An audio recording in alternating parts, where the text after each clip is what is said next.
So this is a motorcycle exhaust. Which one is right for you? Which one is right for your MT-07? We're going to talk about that today.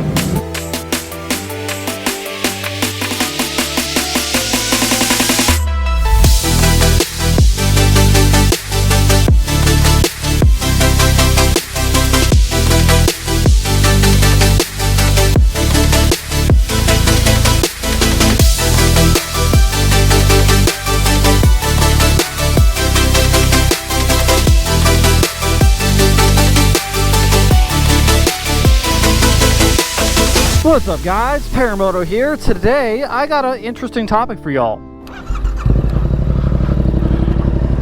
So today I have brought you to Glenwood South in downtown Raleigh to talk about which motorcycle exhaust is right for you. Well, the spirit of playoff hockey is alive and well. They got the Carolina Hurricanes banners hanging out all over Glenwood South right now. Go Canes! Oh, I love playoff hockey, but we're not here to talk about hockey. We're here to talk about motorcycle parts. Who doesn't like go fast parts?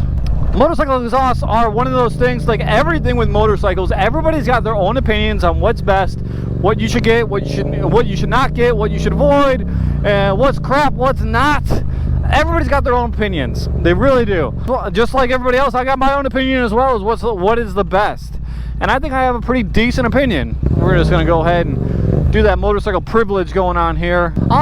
There's all sorts of different options that you have, from the old standby Yoshimura to Aero to TOCE. I love a good TOCE exhaust. I've had a TOCE exhaust on a CBR of mine, and it's the only exhaust that I can say that it looks like you can pull it off of the bike and use it as a weapon. I mean, that's the only exhaust. I'll throw a picture of it in here. But yeah, that's the only exhaust that looks like you could probably use it in the zombie apocalypse. That thing is sick. I need to go take a second look at this. The Ducati fan that I am, I gotta take a second look at this thing. Ooh, man, that is sick. Wait, somebody turned a Duke into a monster. It's a monster. Oh man, somebody took a freaking Ducati monster and made it a cafe racer. That is just absolutely amazing. Besides for Aero and TOCE and Yoshi, one of the biggest motorcycle exhaust manufacturers is Akropovic. The pronunciation depends on who you talk to. Some people are very technical and like to point out exactly how you say Akropovic. My personal opinion, and this isn't just because I have it on my bike, my personal opinion is that the Akropovic is the best motorcycle exhaust for your MT-07. And I say this for a couple reasons. Number one is the sound quality. Like, go on YouTube, you will see a whole bunch of exhausts compared to each other and everything like that. And the Akropovic, without the sound deadener inside of it, without the decibel killer inside of it, is the decibel killer. Yeah, the Akropovic without the decibel killer in it is honestly what I think is probably the best sounding one. There's a reason why I choose the Akropovic. It's not just because it's the best sounding, but it's because it's the only exhaust that is directly made for this bike. And I'll get into why that's important here. If you guys have ever gotten an exhaust on a bike or a car, you'll know that there's a couple things that go along with it. Yes, you can just throw an exhaust on anything. You really can. You can throw an exhaust on your car, you can throw an exhaust on your motorcycle, and you'll generally be okay. There's some things to think about, though, with this guy and his drug rug. So first and foremost, the thing to think about when you just throw an exhaust on something, either a bike or a car, is that your bike is designed for a certain amount of intake and back pressure and all sorts of other things. And if you just straight up change that, you could very well lose power, and it's actually pretty routine to lose power if you don't also throw a tune into it as well. A tune is usually part of it. Like if you get a Harley Davidson, they call a stage 1 kit an exhaust, an air tank, and also a tune. It's very important that you go ahead and you throw a power command or you take it to a dyno tuner to really get that full power out of your bike. Another thing that very well may happen is that you very well may damage your engine, damage your motorcycle if you don't get it tuned. In the world of modern fuel injection, that's not really so much the case anymore. I know some people will say that it is, but those people are generally wrong or old school. The biggest thing that you have to worry about is just honestly not getting the power. So you're going to spend $400,000, $500,000 on an exhaust, depending on what you're looking at. You're going to end up not getting the power that you're really paying for, to be honest with you. So it's really important to go ahead and get it tuned. And that is one of the biggest reasons why I chose the Akropovic. for this motorcycle is that this is the only exhaust designed specifically for the MT-07. So back in the day when I had a Harley on the channel, you can look back into some old videos and everything. It didn't do well, so I didn't really keep the bike.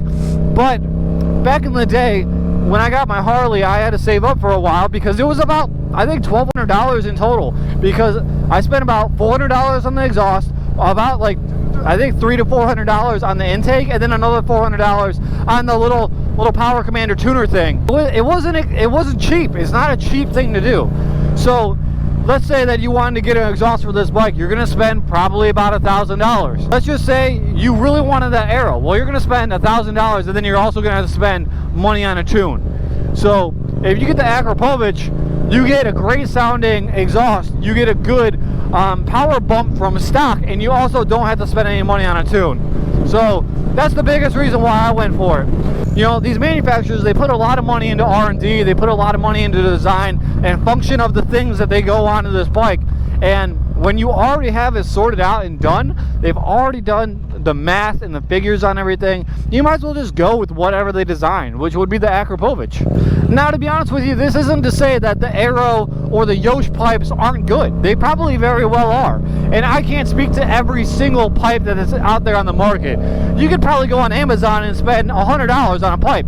Will it be good? Probably not. Will it scratch the itch for some people? Probably. But at the same point, the coolest thing about getting the Akropovic is that you can get the pipe and then just throw it on. And just as soon as you throw the pipe on, your bike's ready to go because it's designed for it. I will say, if you spend the money and get a quality exhaust, an Aero, a Yosh, an Akro, you're going to spend about $1,000. But the thing is, when you get the Yosh, you get the Aero, you're also going to end up having to tune it. And, you know, with the Akro, you can literally throw the pipe on the bike and it's good that day. Right? It's just good that day. You get an Aero, you just get a bug about you, you know, you want to be special, you want to get that Aero exhaust. You're then going to have to make an appointment with the dyno tuner, or you're going to have to throw a Power Commander on it and hope that it works all right. You know, it's unnecessary steps. And I'm all about simplicity. So if somebody's already done all the math on the back pressure and the intake, and I can just literally throw the bike on or throw the part on, or in my case, just buy the bike with it already installed, and then now I have to make a separate appointment to get the damn thing tuned and whatever else, great job here. To me, it makes sense. It makes a lot more sense than spending another $400 just to be special, to be honest with you. I know this is my channel, and I sort of probably come off like it's like I got a big head, but I really don't. I don't have an ego or anything like that. I will say that I'm just a random dude on the internet. You do what you feel is right. You do you, boo-boo. You do what you feel is right. And to be honest with you, if you really love the Aero and you really love the Yosh, go get it, bro. Go get it. For me, it's just an exhaust. I'm not changing like the dynamics of it. I'm not making an undertail. I'm not like doing anything crazy with it. So I'm good with the Yosh. I'm good with the thing that's already designed to work well. You know, I gotta be honest with you, I'm a bit on the cheap side. And if I could save myself $400, or if there's a way that I just don't have to spend $400, I'm not made of money. I would rather spend that $400 to put towards a comfort seat, or, you know, book some more skydives, because I've been loving skydiving this year. I don't know about you guys, but I could use an extra $400 or $400 in savings, just as much as the next guy. So to me, I go Akro. I'll go Akro all day long. I'll go Akro on my next bike. If I wrecked this MT-07 and had to get another MT-07, I would go Akro again in a heartbeat. In an absolute heartbeat, I would do Akro again. Man, I love downtown Raleigh. I wish I lived down here. God, it's just like the buildings and the sort of old southernness of it. I love it, but I just realized that I'm downtown where all the cops are, and my registration's about 2 weeks expired, so I'm gonna get the flock out of here. This will be the end of today's video. I really appreciate you guys watching. If you haven't already, please hit like, please hit subscribe. I'll see you guys in the next one. Deuces. Cheers, bro.